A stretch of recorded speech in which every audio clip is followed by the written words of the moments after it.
Shalom na bino bana nzambe bozingolo kolanda biso bipa na bipa tika ete nzambe alola apambola bino lelo équipe mobimba ya émission na bino mozindo tosali déplacement tozala commune limité mingi na cité de triomphe oyo esika kitoko oyo epamboli bana na nzambe ebele et atako nzambe asepelaki kobenga papa pe mama olangi oyo moyebi ete na bomoi na bango batelo bana nzambe mokili mobimba pe na nzela na bango bato ebele bakabi bomoi na bango epa na nkolo atako bongo mosala nzambe ezalisi kokoba na bakitani na ye lelo tozali esengo koyamba moko ya bakitani moto na nzambe paul david olangi oyo tokosolola na mwa makambo ebele mpenza etoliki ete na mayele mpe bwana nzambe apesa ye baike bakopambolama moto na nzambe shalom shalom topesa merci kopesa biso tana yo bien que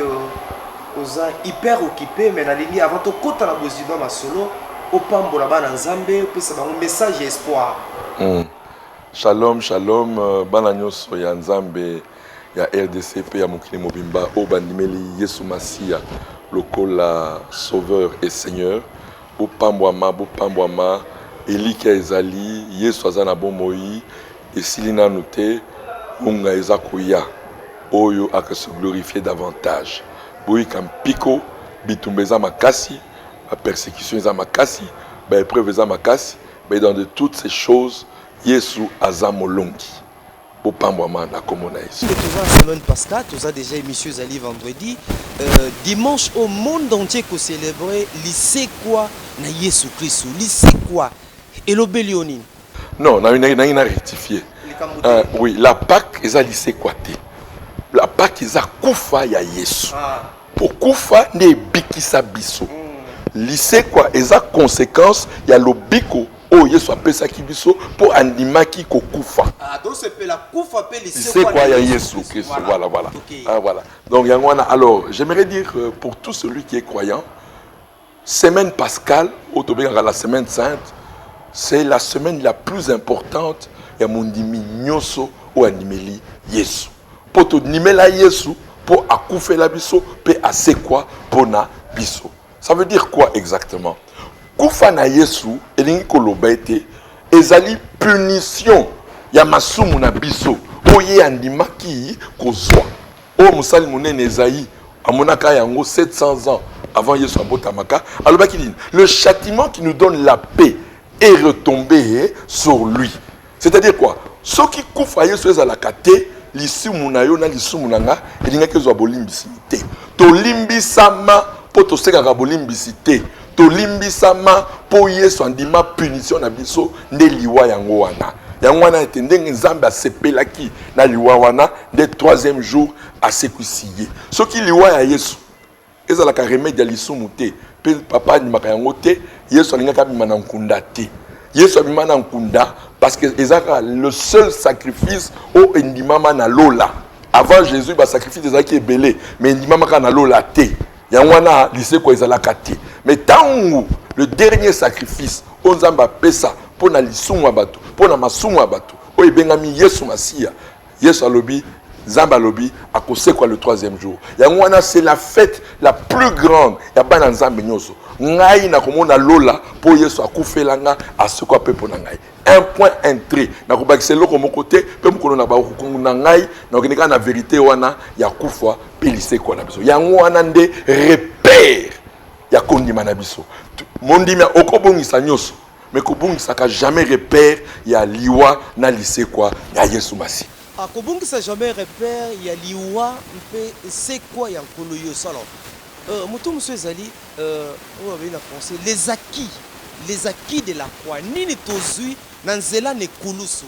Yango na lobaki comme la mort liwa et Yesu ezali punition na yo ezali pe punition na ngai. Première bénédiction, on s'est réconcilié avec le Père. C'est-à-dire quoi? Alimbisi biso. Yango nazo bala batei bote ya bolimbisi ya masumu. Pour batwa longa na culpabilité. Le pardon de péché tozwa yango parce que Yesu anima kozwa masumu na biso pe ko kufa.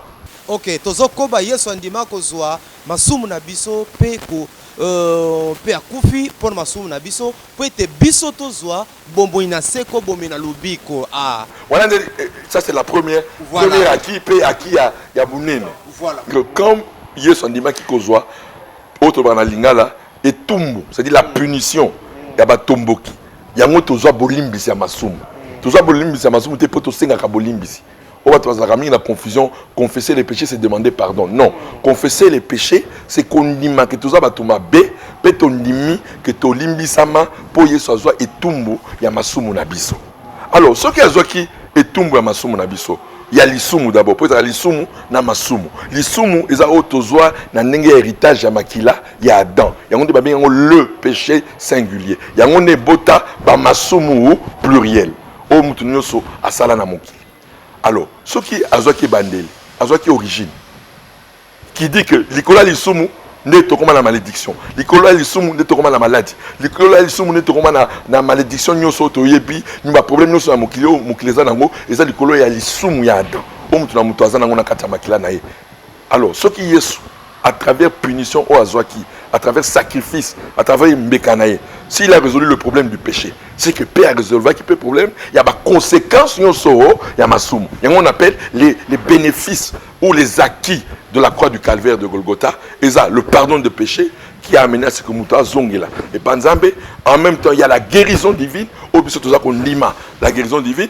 Aki Moussou ya Moutuya, Tozoa Bonzambe, la grâce du Saint-Esprit. Parce que c'est ça le grand miracle, il y a Ekulusu. Grand miracle, il y a Koufa, Pédissé Kwayesu, et Pesabiso Bonzambe na Katia Bato. Il y a un bateau qui bongo la motema. Avant ça, aucun homme n'a été converti sur la terre. Adam n'a jamais été converti, bien qu'Azonga n'a pas Panzambe. Abraham n'a jamais été converti. Enoch, Noé, tous les gens de la Genèse à Malachi, personne n'a été converti. Pourquoi? Personne n'importe na bango azoki punition ya masumu na bango pour balata bonzambe. Pour la kolata bonzambe, il fallait que il y ait une personne azo punition ya masumu ya bato. Ya ngwana tangu Yesu nimi ko zo punition ya masumu na masumu na ngai, nzamba lobinini. C'est fini, le problème est réglé. Maintenant na ko kita na fana na kati ya bato. Ya ngwana lelo tokoma na bonzambe, lelo mutako fana latinzambe azaki impudique a changé. Mais là à David. Pourquoi il n'a pas changé? Parce que bonzambe zaki katina été. Parce que Nzambe a coupé ses bonnes zambés. Voilà pourquoi bien Kazaki Nzambe a comme qui meurtrier n'a impudique. Alors qu'un enfant de Dieu qui passe par la croix de Jésus, il y a un changement pour Bonzambe et Zoyako l'a taillé. Voilà pourquoi aujourd'hui le christianisme n'a plus d'impact. Parce que les lots, tu commences à Ekulusu quand on a la prospérité extérieure. Alors que Ekulusu, la prospérité c'était un peu avantage. Mais la conséquence, il y a kuna. Conséquence, c'est que Tola Takabonzambe. Bisson, il fallait terroriser mon kill. Par la nature, il y a Bonzambe. Mais tu as là les lois. Attends, je suis pasteur. Son. Bonzambe, il a des soucis. Pourquoi? Parce que nous n'avons pas compris que le plus beau miracle, oh, Yesu a fait ça à travers l'Iwanaye, n'a laissé quoi naye, et ça, mon lit, mon santo. Oh, bah, tout, bah, Luca, bah, prophète, bah, examina, bah, ça, bah, investigation. Et nous apprenons à ce n'est pas pour toi, Abraham, ce n'est pas pour toi, Moïse, mais c'est pour ceux qui viendraient. Ah, on a Congo, bah, biso, ne fallait tout la ta Bonzambe. Ya solo penza na biso zindo tozongela eteni opamba te tozan semaine pascal ezali plus qu'important li botaba na nzamba yeba sina liwa pe en sekwa ya nkolo Yesu Kristo.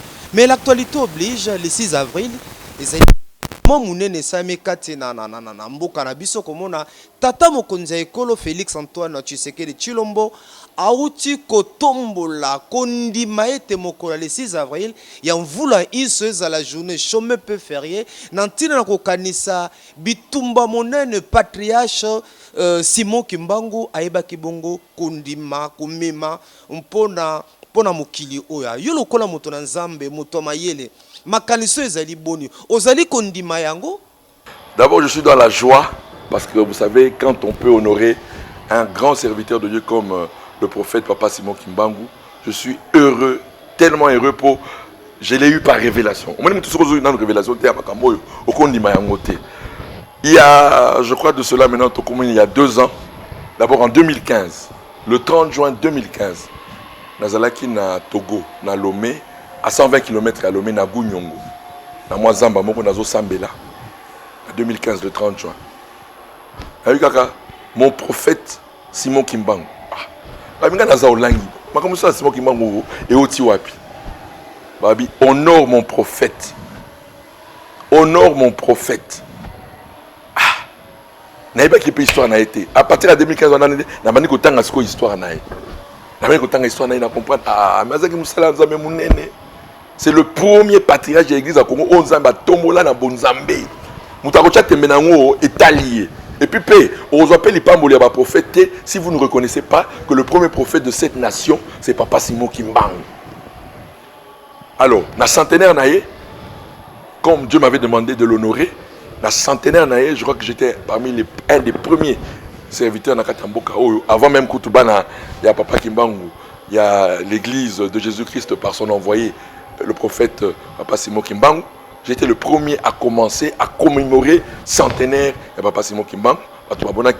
Le frère Paul David honore Papa Simon Kimbangu, le prophète la ville Mobimba, comment il y a combat et belé, mais pourquoi si vous avez la révélation, vous comprendrez que c'est le premier serviteur de Dieu congolais au alataki bonzambe na kombo na Yesu Masia. Je répète, ceux qui ont na kombo na Yesu Masia, comment voulez-vous que les gens pensent, ce n'est pas l'église Kimbanguis, c'est l'église de Jésus-Christ par son envoyé, le prophète Papa Simon Kimbangu.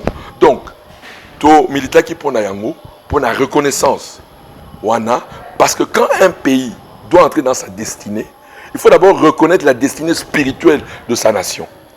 Beaucoup dans la destinée. Et comme le Congo est en train d'entrer dans sa destinée, il fallait nécessairement de la reconnaissance. Il y a patriarche Nabiso, Papa Simon Kimbangu. Donc, et le président Assali, c'est selon la volonté de Dieu et c'est dans le programme de Dieu. Yangwana, tout ce que nous faisons maintenant, tout ce que le président a fait, c'est tout simplement parce que Congo, il faut qu'on a destiné.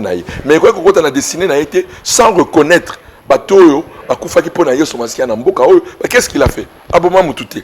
Asali ko mabete, kaka po atatoli Yesu, asali ba miracle na kombo Yesu, bato ba komo landa ye, ba belge ba siliki, ba belge ba tomboki. Makila na ye tangami pona ne. C'est pona Yesu ne tangamaki.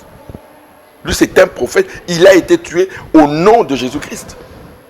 C'est le premier martyr chrétien ya mboka na biso. Ce que tu as papa parce que il n'y a pas que lui. Bakanja aussi de l'église catholique, il faut pas reconnaître yé. Ce sont des grands serviteurs de Dieu. Même Maman Anouarite. C'est-à-dire qu'aujourd'hui, que les gens ne comprennent pas. Moi, je suis convaincu d'une chose. Dominateur comme un abisso, Ezali Yesu Masia. Aux à la catholique, aux à la protestant, aux à la pentecôtiste, aux à la messianique, charismatique. Tokokota kanalola likolo ya kufa na lise kwa ya Yesu. Catholique animaka yangote, animaka. Protestant animaka yangote, animaka. Pentecôtiste animaka yangote, animaka. Charismatique animaka yangote, animaka. Messianique animaka yangote. Des vérités ya oyo et sangisi biso eza kufa na lise kwa ya Yesu. Biso nyos, tout ça là-bas erreur.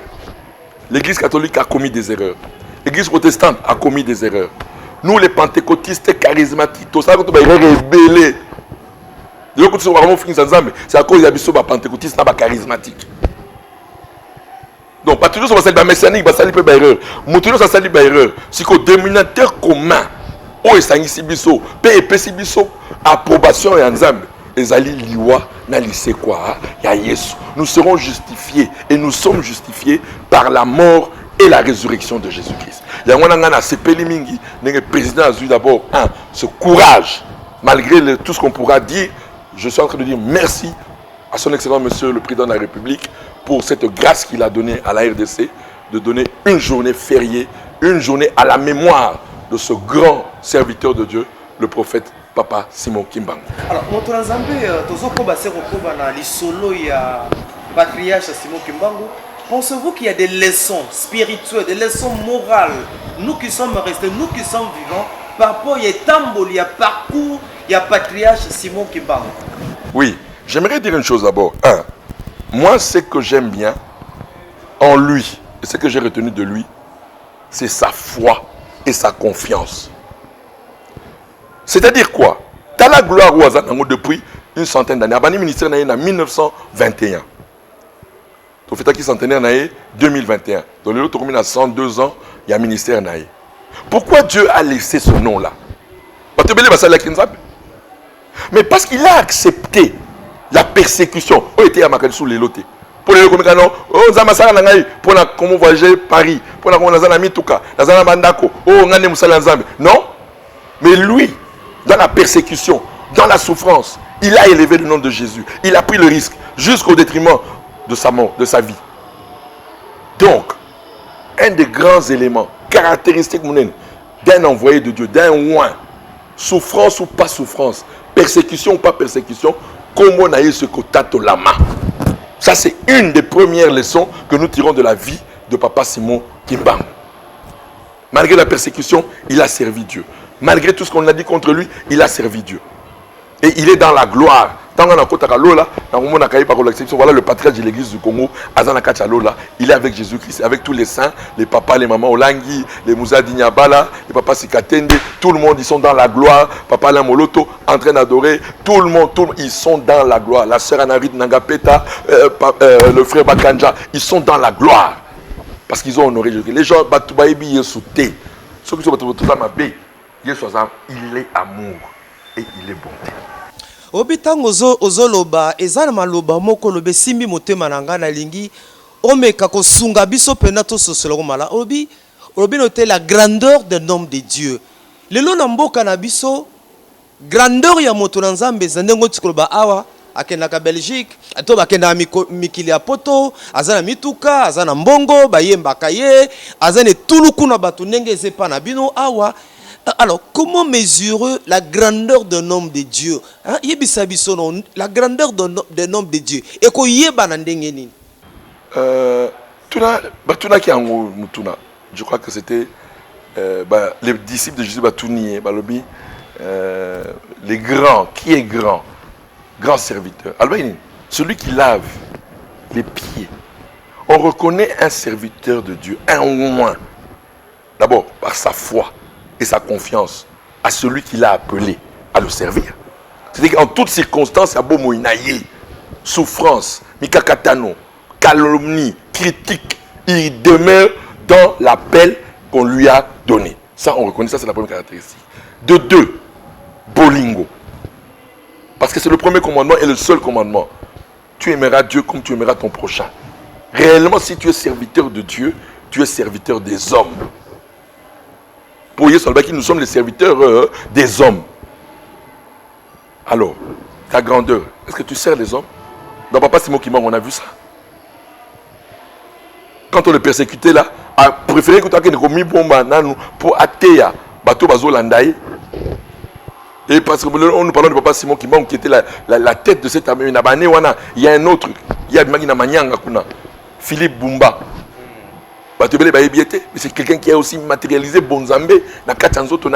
Les gens ont vu des miracles, ont vu l'amour. Donc l'amour, la foi, l'amour et l'humilité, c'est ça qui caractérise réellement un serviteur de Dieu. Un serviteur de Dieu justifie tout ce qu'il a par la grâce et non par les mérites. Mais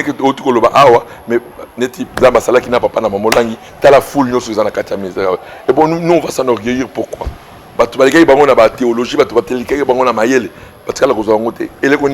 C'est la faveur de Dieu. Tu vas t'enorgueillir. Pourquoi? C'est dans, voilà pourquoi papa et maman langi une des caractéristiques en héritage, c'est l'humilité. Bien qu'ils avaient ce succès là, papa et maman langi étaient restés humbles. Mais qui n'a pas l'équipe ministère dans 53 pays, plus de 200 sièges dans 53 pays. Mais tu as la simplicité à couple berger, papa et maman langi. Voilà la foi, l'amour et l'humilité. Mais il appelle ça Kayango, ils ont molimo santo. Sans molimo santo, il te serait incapable. Il y a la foi, il y a la bolingo, puis il y a la humilité. Une fois que tu n'as plus le Saint-Esprit, il y a des bien. Tant que c'est moi. Sans moi le prophète des nations, sans moi ceci, sans moi cela. Papa. Qui justifie encore? Tu as le témoignage de l'eau. Comment tu me dis papa pour la vie, ozaki muyibi na poto, oyiba ba na ba banque, ozaki chekuliste, mokili mo meyeba kiyo, osala ba prison na poto, boyebo. Siko le loko musala nzambe boyebene. Papa ezangolu ezangolu. Justification na nini? Ngolu. C'est-à-dire quoi? Eza liwa na lise kwa Yesu. Yango nengulu na ngai esalinga telelo Yesu azwa moyibi akomise musala nzambe. Voilà, Yesu azwa moyibi akomise musala nzambe. Un grand témoignage, je crois que nzamba ko sunga biso malgré tant na yo un jour to sala une émission spéciale où etali témoignage na yo ndenge ni nkola esika nkola zwaki yo pe ko komisa yo musala nzambe. Mais otangi couple berger papa pe maman olangi dayana lobaki yango pe na émission e bandeli bozali bakitani ya musala munene oyo bango basalaki na ino na bomoi yebisa biso na musala ngomiko ezoko bandenge nini na ngolo nzambe. Le Seigneur nous a fait grâce omoni comme tolbaka quand on succède na des icônes comme papa et maman olangi, ne vous attendez pas qu'ils allaient facile parce que au bango basali c'est tellement énorme que mingi successeurs a toujours un problème, il y a comparaison. Nous souffrons toujours de la comparaison. Oh bah parents n'abino bazaki donc bison est souffrant comme mingi parce que nous sommes comparés à des icônes. Mais je reviens toujours à ce que Onzamba lobaka toujours quand il appelle les gens mutana mutazaka na mandat naie na mission naie. Il n'y a pas de comparaison à faire. Moïse a fait son travail. Josué paye ça appelle Moussala naie. Alors, dans Oyo, qu'est-ce qu'on peut dire? La grâce nous accompagne. Kimia Ezali, pour Bisso 7, Bana Maman na Papa Olangi biologique, on a su rester humble. Mon qualité humble. C'est-à-dire qu'on peut avoir de la diversité, on peut avoir des problèmes, mais l'humilité là, c'est ça pour éviter la division. Pour éviter que non, boy. Comme je dis toujours, il y a des fois qui disent ça. Et c'est ça qui nous épargne. Il y a des dangers belé, des dangers à division, des dangers à boy. Voilà pourquoi ne nous comparons pas. Beaucoup comparent à Bissoté, mais bon nima que ceux qui nous aiment, à ça là que bango ngolupé, à benga bango, à ça les petits sopé ngolu, les lois benga bisso, botti kabisopé, mutuno so abanakate malamoko na gloire. Non, il faut les canaux épreuve. Et quand quelqu'un commence directement dans la gloire, et ça le coup taïoté pas nzambé. Dieu ne peut pas t'amener à la gloire sans désert, sans humiliation, sans persécution, sans épreuve. Impossible. Parce que yoko lobanine. L'hôpital après 10 ans, 15 ans, tel année na bandaki opposition, na bandaki boy, mais na kangama na Yesu, tel ce que Yesu place à Mimingai. Donc j'ai aussi une histoire comme papa na maman langi. Parce que une histoire na Nzambe, na pe na sali pe histoire ya ngai na Nzambe. Voilà pourquoi Yesu savait qui Josué, prends courage, fortifie-toi. Comme j'ai été avec Moïse, je serai avec toi. Je ne t'abandonnerai pas. Amen. Donc ne yangwana tout ça na likia et Nzambe akubate la biso. Parce que les amoussala na yé, c'est bisoté. Bisoté to koleka un jour, ba misusu ba koya. Donc pour eza ya yé, et koukou faka jamais. Et puis il fera tout. Ezaka na maboko na yé. Il fera tout pour que Zalaka Kadababoko na yenga na baki. C'est pour que son nom soit glorifié. Alléluia. Mais que koboa ka misu qu'on a cité triomphe, na moni toujours et tout le coup ya bateau, bateau baza koluka elongi na Nzambe, na moni bateau baza koya se koya, boza na retraite. Mais secret wana ya bato kotika la lisanga moko ya ko continuer ko croire na message o Nzamba pesa ki na basali na ye atako lelo baza na bon moité eza dino juste. Omoni une des grandes aussi bénédictions que papa na maman langi batiki la kibiso par la grâce ya Nzambe, c'était ce que j'appelle la démocratisation dans l'intimité avec le Seigneur. C'est une des qualités que on a moni pas papa na ngai. Papa na maman pour s'ambe la pona yo. Il préférait t'apprendre à prier que basambe la pona yo. Voilà Ozomona Lelo. Parce que chacun avait, on a enseigné aux gens que tu es libre. Depuis Ekoulou Souya, le voile s'est déchiré. Papa, comprenez ça. Le voile s'est déchiré pour que Batunio Sobasani, côte à la présence Yanzambe. Tu n'as plus besoin de moi. Moi, je ne suis pas Paul David Namoko Nazan a besoin de Yesu pour la côte à la bonne Zambé. Pourquoi est-ce que tu vas dépendre de moi? Ce qui est dans la zaké, il y a des dépendants de prophètes, des dépendants de pasteurs, parce qu'ils ne veulent pas leur montrer comment prier, comment parler à Dieu.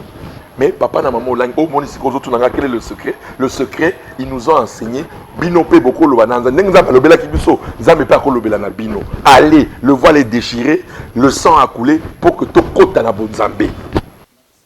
Oui, mais na Holanda mingi koloba, zongela ekulusu. Pourquoi ça ko insister? Ko zongela mais yangonde ya motuya, tout chrétien, so batuni chrétien, et là on nzamba salela yo. Ekulusu. Nga ta soki nzamba atikeli nga pauvre. Batuni est-ce que pourquoi tu peux dire que tu es béni? Je suis béni à cause de la croix de Jésus. Pour yangonde fungola nga nyos. Yangonde fungola nga nyos. La plus grande bénédiction que nous avons, c'est la croix. En dehors de la croix, je peux. Quand continue, papa, ça va pas m'ola, n'habiter à ça pas m'ola. Pour nous, c'est ça la catécholus. Nous, c'est ça la catécholus. Alors, attitude nini biso loko na bana nzambe to sengeli lelo ko sepela ko kanisa pe ko sepela kufa pe liwa yanko na biso Yesu ko na attitude nini na lolenge nini na lingola na lolenge ni to ko kanisa kufa pe li sekwa yanko Yesu na attitude nini. C'est-à-dire quoi? Aujourd'hui nous parlons de quoi? C'est-à-dire quoi? Le Seigneur a voulu faire, je veux parler maintenant en termes terre à terre pour battre sur la Mokliba Yokangai. Nous parlons de Tina Yamobali. Yes, ça Mobali. Biso Tozanani, moi aussi. Alors, Yesu, en tant que Mobali, avec Ochalitoy. Comprends-moi très bien. J'ai dit ça terre à terre pour qu'il nous battu sur la Yokangai. Yesu ayeko chabiso litoyi ngengeni ayeko linga basi ya mabe ponga na yo tozaki mabe mais Yesu animi ko chabiso litoyi aponi moi ça kitoko te aponi moi ça ya mabe et ben si pour bala il faut doter donc doter ngengeni pour ça mabe pour doter il faut mikabayo moko nous autres na yo na makila na yo des péchés au droit au bas à moi si Anemi pe etinda na ye. Aye adoté ngana yo. Tanga mi kabine kulusu adoté ngana yo na nzoto na ye na makila. Tanga tangi papa lobi sikoyo okoki kobala bango. Alors bon, différence akola kisa kabalaka Abraham te, abalaka Moïse te, abalaka David te. Biso pour l'exception kabali biso, ache biso lo pété. Molimo monsanto. Molimo monsanto de lo pété. Ils signifie que nana yesu to balana pour appeler mon mon santo adoter nga dans autres na makila na ye et puis achenga le pété molimo mon santo en retour ache le pété. Quelle est la différence entre une femme légitime na likangu attache aux athées il faut tenir la bon présence à mobile devant likangu ça ne lui dit rien mais il faut tenir la échec. Faut être là bon. Mais moi c'est à l'ibal. Au bâtiment le pété. Mobile a tassé ba million. Présence à mobile ndalingaka. Na 20h papa Omeli aux alibanda aux salanine. Donc le retour c'était quoi? La louange, l'adoration, le service. Et t'as la biso de l'autre. Comment va ma kangu? T'as la culte na biso. Ba culte ba ma kangu. Mutazo sambela. Tongo pourquoi? Pesarabo, voyage, libala. On a ma kangu. Mais une femme légitime, je veux ta présence. Je veux ta présence. L'église est malade. L'église est remplie de makang ou de deuxième bureau qui ne sont là qu'à déranger Jésus. Alors que c'est à Dota Bango, après ça, on saute dans Makila là. Ache Bango le prêtre dans mon sapi. On dit mon centre. On ne va pas me la caille. Pas le cahier, pas servir. Kaka kotung ici. Vous avez entendu les sambelé. Quelle est la prière? Mais à qui la faute mon tour? Bisso. Ah, c'était ça aussi ma question. Bisso, c'est l'ensemble. Ni le logo sauté à Bisso. Bisso n'est pas ça l'ensemble. Bisso pas ça. Problème c'est Bisso pas ça. Le peuple n'a rien à voir. Bisso pas l'ensemble mende. Bisso pas l'ensemble mende, on a un problème. Alors, tant que malembe na suka ya masolo pambate na ebe toza mutu ya makambo belé belé penza ba responsabilité et ezali belé. Alors tout ce qui n'est pas la maponami. Vous avez un grand leader d'opinion, un homme d'influence, et vous avez battu belé kotala ezala awez na libanda mboka oyo bazana obozai kokamba.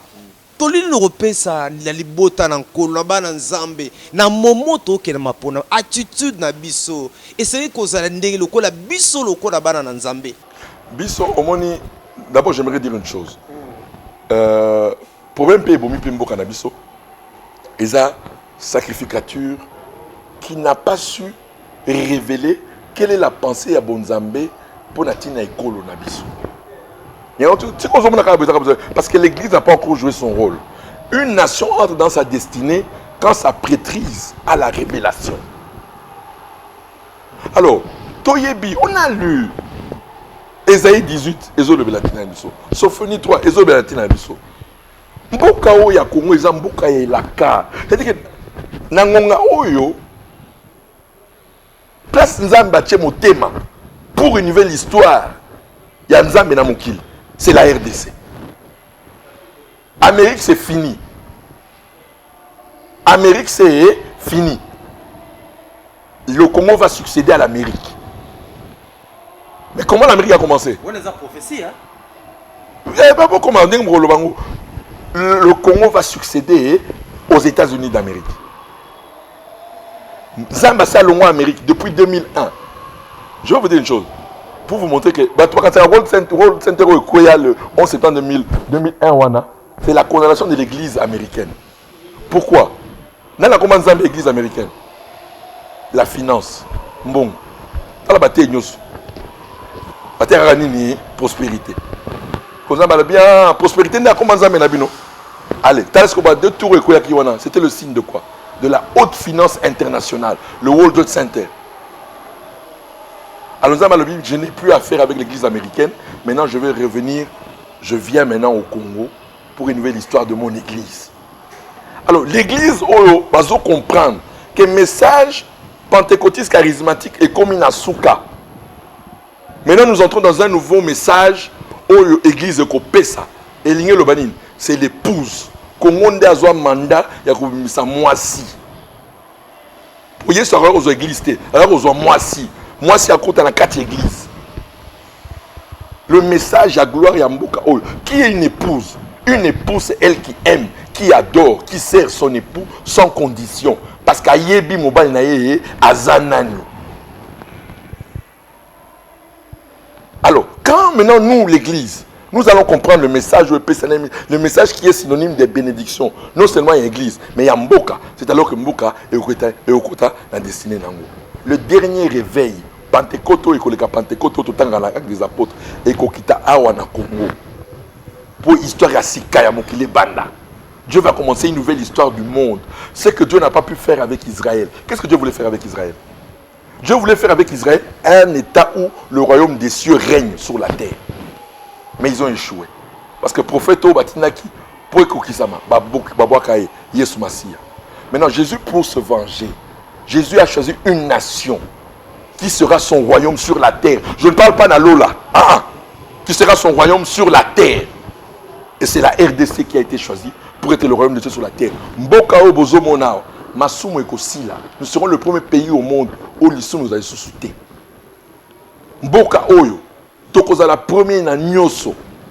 Mais d'abord, avant d'arriver dans ma politique, économique, militaire, tout ça, il faut d'abord que nous entrons d'abord dans notre destinée spirituelle. Voilà pourquoi